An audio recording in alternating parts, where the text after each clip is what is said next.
always ready to piss some people off. Hey everybody, this is Josh Ronquist here for Heavy Debriefings. And because of the popularity that is starting to grow with the metal subgenre tier list that I did last week, I'm going to do a little bit of a different one here with a site known as Bracket Fights. And what you'll be seeing here with the metal bands bracket fight. What is this exactly? Well, it seems a little harder than it actually is, or maybe not. What's going on here is everything is tournament style. Band versus band all the way until you choose number one. I have not looked at these bands. I don't know what's on here. I just know there's a lot of them. So, where does my feelings go for all of this? Well, I'm not the conventional person that you're gonna find doing a lot of these things where you're gonna rank someone just because they're the most popular or they're the most influential. I'm going by what I personally enjoy. And I'm sure there's gonna be some bands on here that I thoroughly enjoy. There's gonna be some bands that I'm indifferent to, and there's gonna be some bands that really don't need a comment, but I do see a little poop emoji there. There must be a reason for that. Anyways, I'm going to shuffle the seating on here, which means the order of which the bands are, just a little bit.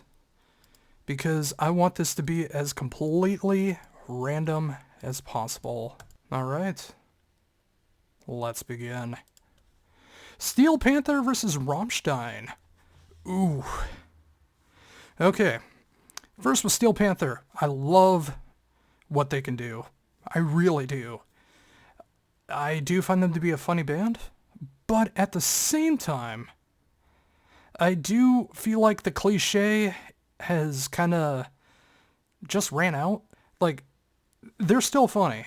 They still know how to play. They're master craftsmen at what they do. And they still knock that parody on there, but when you have so many albums in your repertoire, and you're not changing anything, it's gonna eventually not feel the same as it once did. They're not always gonna be able to write death to all butt metal. Doesn't mean they can't be funny. It just doesn't hit the same. Whereas Rammstein, who I've always enjoyed, even as a little kid when Du Hast came out and I didn't understand what was going on. I didn't realize it was in German. When I heard it on the radio, I didn't even know what was going on. I thought it was... And it's weird because I am part German. Like, I should have known some of this, but that just shows my upbringing. But anyways, I appreciate what Rammstein does. I love the fact that they're controversial. I love the fact that they make a certain type of people uncomfortable. And you know who you are if you are one of those people. And their music is just fun. Some of it's dark. Some of it is over-the-top funny. Their music videos either hit you really hard or make you laugh really hard. And they know how to put on a great show, even though I unfortunately missed them back when they played here in August in Minnesota due to the funeral of my dad and other reasons regarding that. But I know from everything I've seen and heard from everyone, they put on the best show. So, you know, it's funny versus, funny and talented versus funny and talented. And I'm going to have to go Germany on this one. Rammstein gets the win. Linkin Park versus Alice in Chains. Linkin Park, I love the first two albums. I'm not going to lie about that. I thoroughly enjoy Hybrid Theory, and I love Meteora more. I find that to be the more emotional album and the more diverse, and it hits me harder. But with that said, Alice in Chains is one of my favorite non-metal bands, and there is the argument to be made that they are a metal band. Obviously, I don't think they're a grunge band, which a lot of people say they are. I think they just came up at the same time. There's the argument, especially with Rainier Fog, that they're a sludge metal band now, which is not a hard argument to disagree with.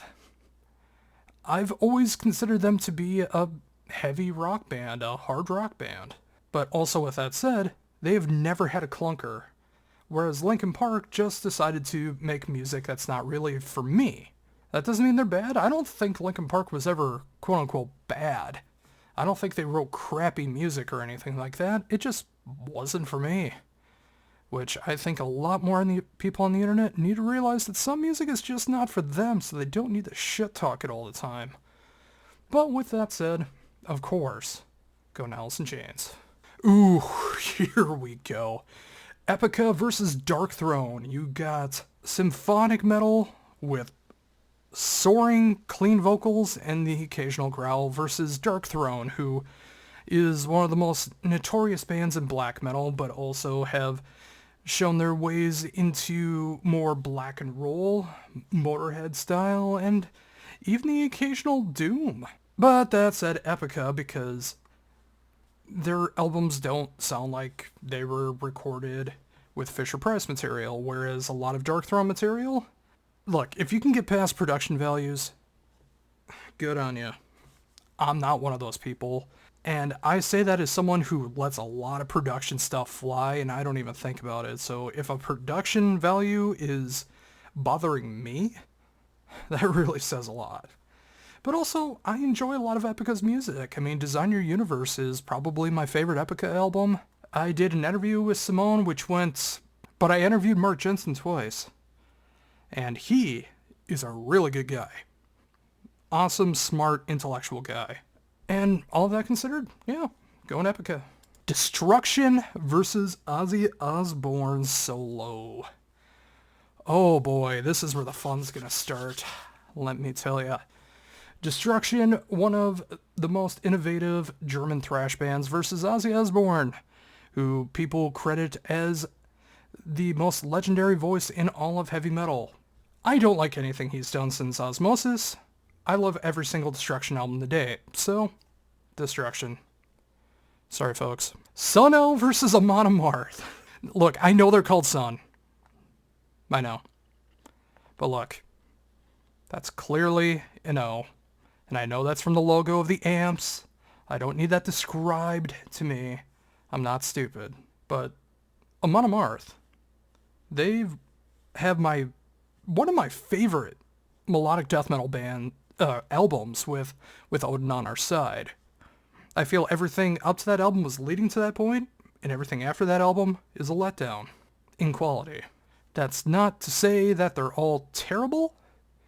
It's just they really hit their high point with Odin on Our Side. And Sun-El, well, I don't like Drone. I'm sure both guys in the band, the main two, I know, was it Greg Anderson owns a record label?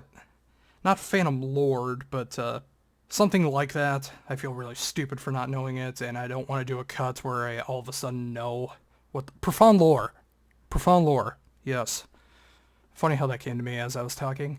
Yes, I know he owns Profound Lore, and he is responsible for having some of my favorite albums on that label come out. But still, all of that said, even though I feel like Amon Amarth has really become the AC/DC of melodic death metal, I'm gonna go with Amon Amarth. Power Trip versus Insufferum. Now this one is not fair. One, because I don't know if Power Trip's gonna keep going. Two, they only have 2 albums. Whereas Insufferum has been around for decades, and I know Sammy. That's not fair. But, oh boy. Okay. Look, the 2 albums from Power Trip, spectacular. And they're one of the reasons that I felt like crossover thrash metal, what they did was really starting to make a huge comeback before Riley died. And I'm so sad to see him gone. If they're going to continue without him, I'm very, very curious to see what they're going to be doing in the future. Whereas Insufferum has never let me down. They have done some really cool stuff over the years. I've interviewed Sammy several times. And every time I've ever seen them, they've always put on a quality show. So, while this has 2 outstanding albums, Insufferum has never put out anything worse than a good album. And they have a lot more albums than Power Trip, so using that logic, and that's the only logic I can even think of at this point, I'm going with Insufferum. Why did they choose that logo? Okay, Slipknot versus In Flames. Now, Slipknot. I don't hate them the way everyone else does, because I just don't listen to them that much. Which, again, is not a hard thing to do if you don't like a band. You don't need to constantly shit on them. You can just enjoy the music you do like. And if you keep giving them a chance and they still don't make the music that you like, you can still go back and listen to the bands that you do like. And good on you for giving a band a chance. Even if they continue to make music that you don't like, they might make something you do at some point. Whereas here with In Flames, I'm going to be ever so gracious compared to some people and say all the way up to a sound of a playground fading was the last In Flames albums I thoroughly enjoyed up until this upcoming one. I'm not a fan of the 30 Seconds to Mars children's choir. I'm not into the new metal stuff. But everything to a sound of a playground fading, I thoroughly enjoy. And that includes Lunar Strain all the way up there. You know, whether it's Michael Stane or it's Jasper or Anders on vocals. Yeah, I mean, I got into him around the time of Soundtrack to Your Escape, which, you know, I know a lot of people shit on anything past Clayman. I don't agree with that. I don't think it's just because of the time period. I think they just wrote some really good music, and Come Clarity might be the best one of all of the 2000s. Arguably, although I still might have...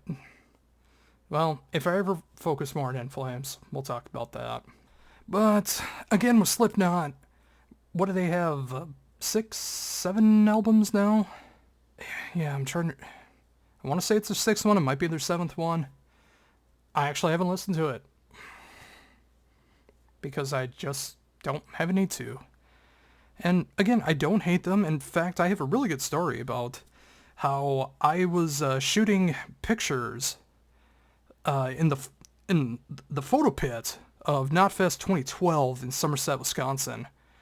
And, of course, the last band of the night, Slipknot. There was people from all around the world that were either broadcasting or part of huge magazines and stuff like that. And then there was me in the photo pass pit that was using things. And I had a very small camera. Corey Taylor saw that I was trying to take a picture of him, gave me the devil horns. Long enough so I could take a picture. He saw how small my camera was, and he decided to give me a break, and it turned out to be a really fucking good picture. So, I can't shit on him for that. Same with Stone Sour. Actually, yeah, I enjoy Stone Sour more than I do Slipknot, which, you know, that's probably controversial in and of itself. But I don't hate them, I just don't go out of my way to listen to them much. Whereas In Flames, they have albums that I actually do not enjoy. But the music that I do enjoy is some of my favorites in not just Melodeath, but in general. So, long-winded, I'm going with In Flames. Oh. Burzum versus Motorhead. A man I fucking despise versus a band that I think is okay. I'll go with the one that I think is okay. Oh, here we go again. Rammstein versus Alice in Chains. I thought it would have went to the other side of the bracket, but I see we're doing this side first. Rammstein versus Alice in Chains here. Whew. Okay, Well, on the one side, I mean, Rammstein does put on the better show. And they have made some amazing music, and I'll even say their newest album, Z, while some people I know have found it boring, I find it to be one of the most emotionally depth albums that they've ever made, and it really feels like they're saying goodbye to their fans with this album. I hope they don't, but if they do, it's the perfect album to end on. Whereas again with Alice in Chains, you know, it's like I'm sure a new album's going to be coming out maybe next year, 2024. They don't have to rush it. They're just a good band. No one has to rush anything. And every single release that they've ever done has been stellar. Yes, and that includes the William albums. I think they stand on par with everything Alice in Chains has ever done, and I'll do you even one more to piss you off. William Duvall is a better singer than Lane Staley. Fucking said it. But yeah, I think with all of that said, I am gonna go with Alice in Chains. Epica versus Destruction. Oof. This one is hard because I do like the catalogs of both of these. Schmear's always been great whenever I've interviewed him. Again, I already mentioned about Simone, but, you know, Mark's been fucking amazing to me as well. I think just on the emotional level, because, You know, as much as I love music that's just fast and heavy and stuff like that, I will always appreciate music that makes me feel something a little bit more, and that's what Epica does for me between the two, so I'm going to go Epica. Amon Amarth versus Insipherum. Well, this one's easier than I thought it was going to be because, like I said, Amon Amarth is like the AC/DC of melodic death metal, whereas Insipherum have yet to put out an album that I haven't enjoyed, so Insipherum. In Flames versus Motorhead. A band where I enjoy about 3/4 of the catalog versus a band that I think is okay. Going with In Flames. Is Lemmy God? Sure, but big fan, not in the fan club. Going In Flames. Oh, here we go again. Alice in Chains versus Epica. And I'm going to go Alice in Chains with this one because Alice in Chains hits me harder. Insipherum versus In Flames. This one is actually pretty challenging because, again, overall quality versus what I enjoy more versus with some that I don't enjoy as much. But I would be lying if I didn't say In Flames has written some of my favorite albums ever made. Whereas Insipherum has always been completely solid. In Flames has just written those albums that mean something to me, so In Flames. And finally, Alice in Chains versus In Flames. A band that some don't consider metal versus a band that a lot of people stopped liking after Clayman. Well, both of these bands have written some of my favorite albums of all time, but Alice in Chains has never let me down. And they have albums that mean just as much to me as In Flames. So, yeah, shock for the first half of this bracket. I'm going with a band that some don't even consider metal. Alice in Chains. Alright, oh, shit. Okay. I see they're really trying to fuck with me here. One of my favorite prog bands versus my all-time favorite metalcore band. Oof. Well, I gotta use some of the same logic that I always have. Killswitch Engage, I love every single album. Whether it's Jesse or Howard on vocals. Whether it's Adam doing pretty much all the instruments or just doing guitar and backing vocals and production. Doesn't matter. Love everything. Whereas Queensryche, obviously from Promised Land all the way till Todd LaFleur joined the band. It's really hard to listen to. And I think that's because there was a struggle of egos going on between Jeff Tate and the rest of the band. And when that happens, you should break up.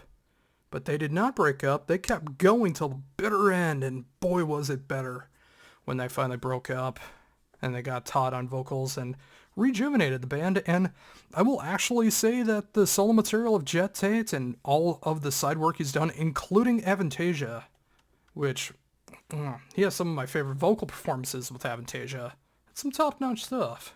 All that said, Killswitch Engage has helped me through so many things, from discovering heavier metal on the Freddy vs. Jason soundtrack. Heavier, obviously, I know this more extreme. Don't be an idiot. The lyrics mean so much to me. Jesse goes through a lot of the same mental health struggles that I have. It's just hard not to relate.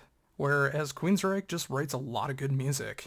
And they've written a lot of good music. A lot of music that's just not for me. But Killswitch has just written every album. And I love every album that they've enjoyed. So, yeah. Have to go Killswitch. Meshuggah versus Pestilence. A band that has found their sound and found a way to continue that sound versus a band that changes pretty much on every single album but has a very kind of thing going on with them. Don't know what I mean? Just look it up. I don't want to bring it up here. So, kind of the same reason I bring up Burzum, even though a lot less severe on the Pestilence side. I have to go Meshuggah. Korn versus Dio. Oh. Now, I'm going to be completely subjective here, and you don't hear enough people talking about music on YouTube or anywhere else say this, because everyone's opinion is subjective. You can't be objective over art. You can't. My brother loved Korn. He loved Limp Bizkit. He loved all of the new metal. And if you know my past, if you've checked out my Something Give series that I have on YouTube, you will know how I feel about my brother and all the stuff that I went through with him. And that is why I will never pick Korn. And it's Dio. Come on. I mean, he is the legendary voice. You have to pick him. That's not why I'm picking him. Just because Dio was influential and one of the first ones to be able to show off his side doesn't make him the best. You know what makes him the best? Because he put out quality music. It's not just the influence that he had, it's that all the way up to his death, he kept up that voice. Whether he was in Dio, Rainbow, Elf, Heaven and Hell, all of his stuff.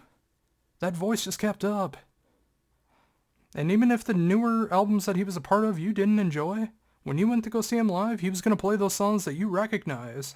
And they were that good. People will say Ozzy's the better singer in Black Sabbath. It's Dio. People will say Ozzy has the better solo career than Dio. It's Dio. So, if you haven't figured it out by now, I'm picking Dio. Overkill versus Infant Annihilator. Oh boy. Okay. First of all, I love Overkill. Before and after the cancer scare. In fact, I feel like they got even stronger from Ironbound onward. The band has been back and they've been just incredible ever since. The 90s had a lot of different territory for them, but what thrash band didn't? And of course their 80s stuff is just impeccable. Whereas Infant Annihilator, I've never really given a fair chance, so it's hard for me to even say. It's that kind of brutal slam with that, tongue-in-cheek kind of feel behind it where you can't take the music too seriously. The drums are at a speed that no human being could possibly play all at the same time, and that's done on purpose. That works for some people, and I don't even give them shit. They're obviously doing something right. But for my own personal taste, I have to go Overkill. Saxon versus Opeth. Opeth is one of my favorite bands of all time, and even when they just became a 60s and 70s style prog band, they still write stuff that hits me pretty fucking hard. Saxon is a very reliable new wave of British heavy metal band, but they've never been one of my favorites. They're just a good band that exists, and if you're looking for that classic sound and you don't want to listen to Maiden, Saxon is a great choice. If you're looking for a band that can hit you really hard emotionally with some terrifying lyrics, some shockingly jaw-dropping musicianship, and production from the rawest of black metal to the proggiest of prog, and of course their sweet, sweet middle, where they do the progressive death metal side, it just doesn't get any better. So yeah, have to go Opeth. Halloween versus Iced Earth. At one point in time, it easily would have been Iced Earth, but it turns out John Schaefer is a giant piece of shit. And Halloween, love the band. And by love the band, I mean, I love Keeper of the Seven Keys 1 and 2, and I love the newest self-titled album. But as far as I know, Halloween isn't full of pieces of shit, unlike John Schaefer of Iced Earth. So, Halloween. Mayhem versus Bon Jovi. Oh, shit. I gotta be honest here. I don't have an affinity for either band. There's a couple people in Mayhem that are not pieces of shit, whereas Bon Jovi started off as, kind of heavy for their sound. Got progressively popular, then became a country band. That's not really a fair fight, and that just gave me a giggle seeing this here. Fuck. Bon Jovi or Mayhem? Mayhem or Bon Jovi? Well, I did see Mayhem live, and their sound was absolutely atrocious, but that could have been the venue, that could have been a lot of different things. Maybe that's the way they always sound. Whereas I have had absolutely no desire to go see Bon Jovi. Because, one, they're not going to play the songs that I actually enjoy. And I don't want to go to a country show, which is what I know they're doing a lot of. So I guess based on principle, even though they're going to be gone in the next one, unless there's some other kind of matchup that I see that just makes me laugh even harder. Ugh. And trust me, I don't even feel good about this. I'm going to go Mayhem. Europe versus Pantera. Time to piss off some more folks. Europe is better than Pantera. Suck it. Killswitch versus Meshuggah.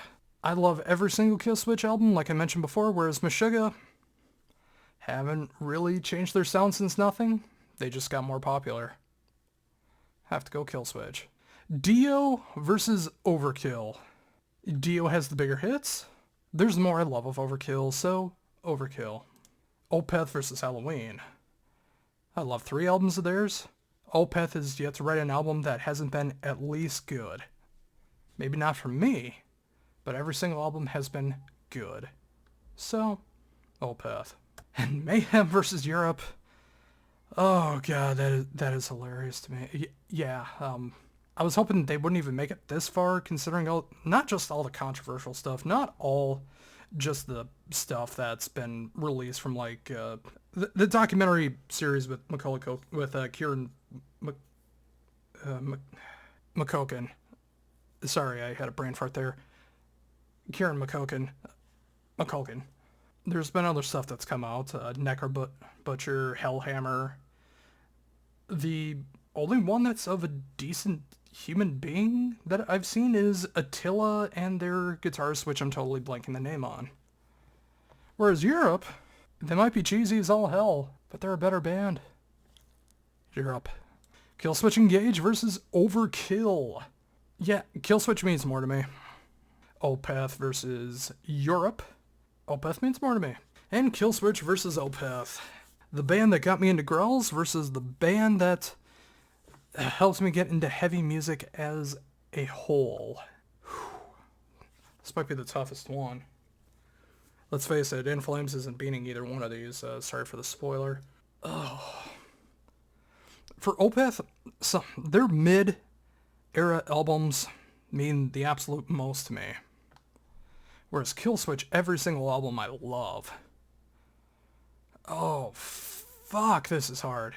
This is really hard. Oh, if I pick either one, I'm going to be disappointed with myself, and I'm not going to back out. I'm not going to back out. I think I just have to go personally with the albums that influenced my musical choices over the years, where I probably wouldn't even be listening to the music that I do without Opeth. I just wouldn't. It wouldn't be the same. I love Killswitch to death. And one day, I hope I'll interview Michael Eckerfeldt. I've tried, and either I've gotten no's or no replies, but one day, maybe, I'm gonna go Opeth. And, oh shit, I said In Flames before, didn't I? It's Alice in Chains versus Opeth. I totally forgot about that. A band that people don't consider metal versus a band that is no longer metal. Yeah, that's just my musical taste in a nutshell, isn't it? Oh, fuck. Yeah, for the same reason with Killswitch, like Alice in Chains is just so near and dear to my heart. So near and dear to my heart. But Opeth is that love that you just never forget.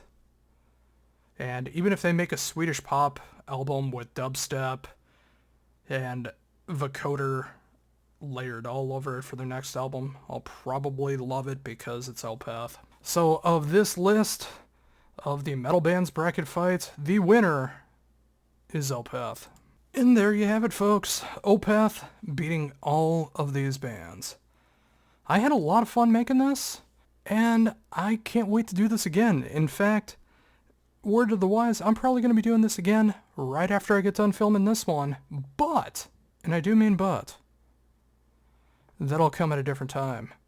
But thank you very much for sticking around, of course. If you enjoy what I do, you know what to do to support the channel. Like, comment, subscribe.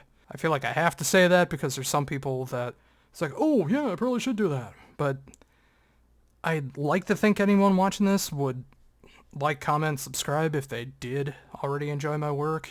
So I'm not going to push it on you. But yes, this was really fun to do. I'm going to go find another brackets fight that is worth my attention. And of course, shuffle that seating up so it's completely random to me and I have no idea what bands will be on it or even what kind of bracket I'm going to be doing next. We'll find that out. But until next time, for Heavy Debriefings, it's Josh Runquist saying, see ya.